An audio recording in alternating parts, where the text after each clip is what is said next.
Students, today we will learn about uniform circular motion. So what is uniform circular motion? Suppose consider we a planet which is revolving around the sun. The speed of the planet remains constant. So we can say that the planet is having uniform circular motion. So an object moving in a circle with constant speed, then we can say that the object is having uniform circular motion. Suppose a planet is revolving around the sun with a constant speed. So the distance traveled by the planet in one revolution is equal to perimeter of the orbit. That is the 2 pi r. So we know that the formula for the speed is distance traveled upon time taken. So the distance traveled by the planet is equal to perimeter of the orbit, that is 2 pi r, and the time taken by the planet is equal to period of revolution, that is capital T. So we substitute these values in the formula. Speed is equal to distance traveled upon time taken. We have V is equal to 2 pi r upon capital T. But as we know that every object that is revolving around in a circular orbit is acted upon by centripetal force, and that centripetal force is mv square upon r. Now if we substitute the value of speed, we get m in bracket 2 pi r upon capital T bracket square upon small r.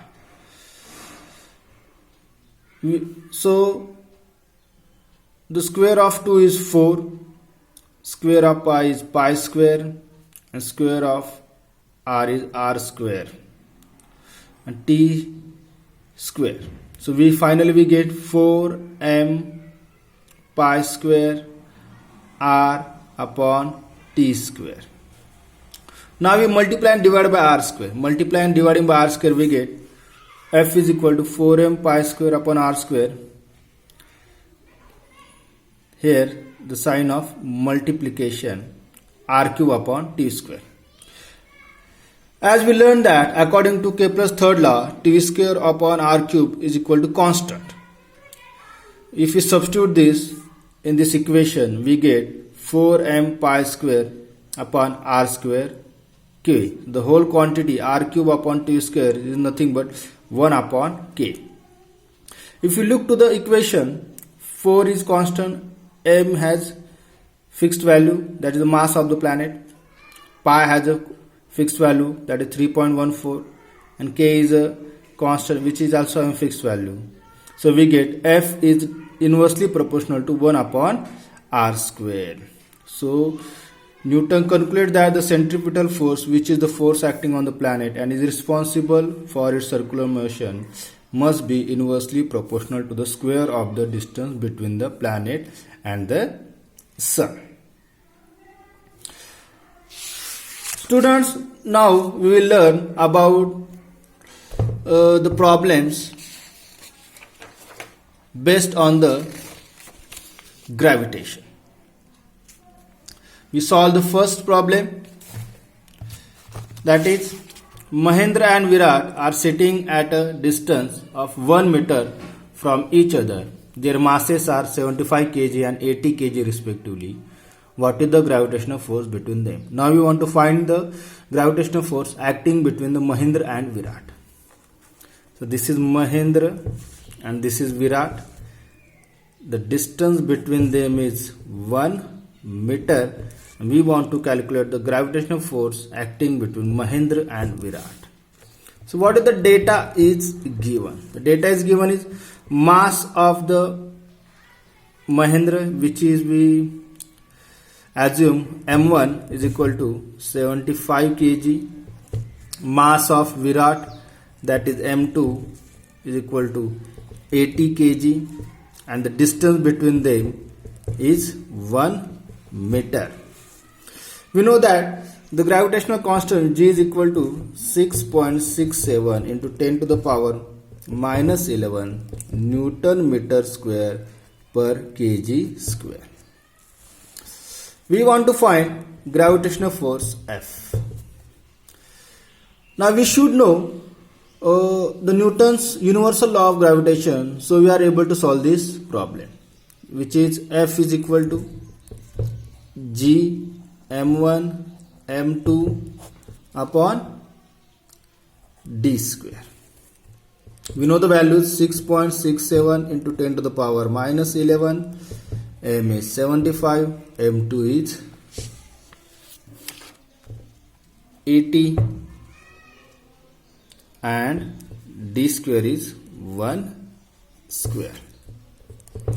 If we solve this, we finally get the answer F is equal to 4.002 into 10 to the power minus 7 Newton.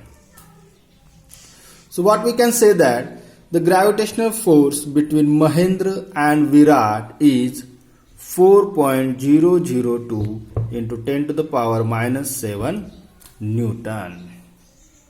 So this is our first numerical problem in which Mahendra and Virat are sitting at a distance of 1 meter from each other.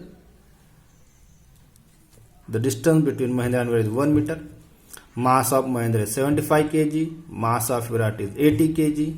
And we know the universal law of gravitation. F is equal to G m1 m2 upon d square. Substituting all the values, finally we get the gravitational force. F is equal to 4.002 into 10 to the power minus 7 Newton. So this is our first problem. Now we solve the second problem, which is based on the previous problem on Mahendra and Virat. Now the second problem is in the above example, that is we solved assuming that the bench on which Mahendra is sitting is frictionless. Frictionless means there is no friction, म्हणजे कोणतेही त्याच्यामध्ये घर्षण नाही, that is frictionless, starting with zero velocity. What will be Mahendra's velocity of motion towards Virat after 1 second, and will this velocity change with time and how? First of all, which quantities are given, we write down them. In first, for what is given, initial velocity.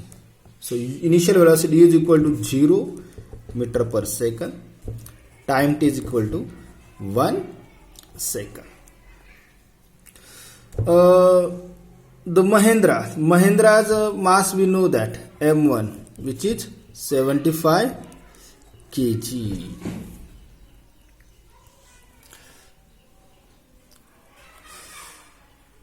Mahendra is moving towards Virat. Mahendra is moving towards Virat, so Mahendra is having acceleration.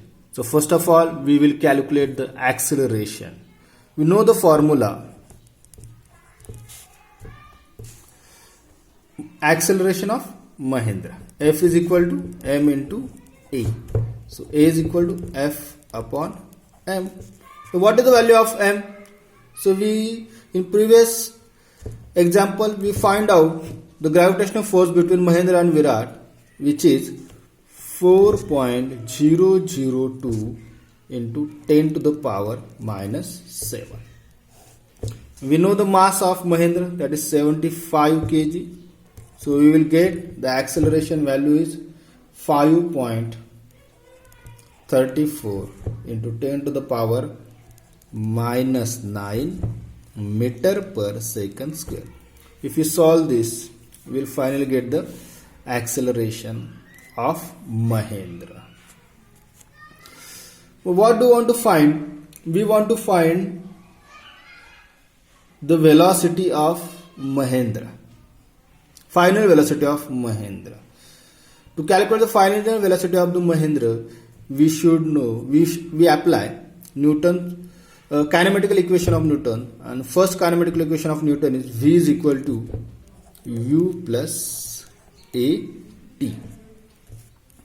Initial velocity of Mahindra is 0. Acceleration we calculate, that is 5.34 into 10 to the power minus 9, and the time required for the Mahindra moving towards Virat is 1 second, so multiply by 1. Solving this equation we will get 5.34 into 10 to the power minus 9 meter per second. So Mahindra's velocity after 1 second will be 5.31 into the power minus 9 meter per second. So what we see that this velocity is extremely small velocity. This velocity is extremely small velocity. As we know that Mahindra is moving towards Virat, so this velocity will increase with time because of the acceleration. And the acceleration will also not remain constant because of Mahindra moving towards Virat. The distance between them will decrease, causing an increase in the gravitational force, thereby increasing the acceleration as per Newton's second law of motion. In simple we understand that this is Mahindra, this is Virat. Mahindra is moving towards Virat. He required time 1 second. So the distance between them is decreasing. Mahindra is accelerated. Distance decreases, time is increasing. Mahindra is accelerated. So we can say that the gravitational force will increase. So students, today we learn about uniform circular motion and we solved few problems on Newton's law of gravitation.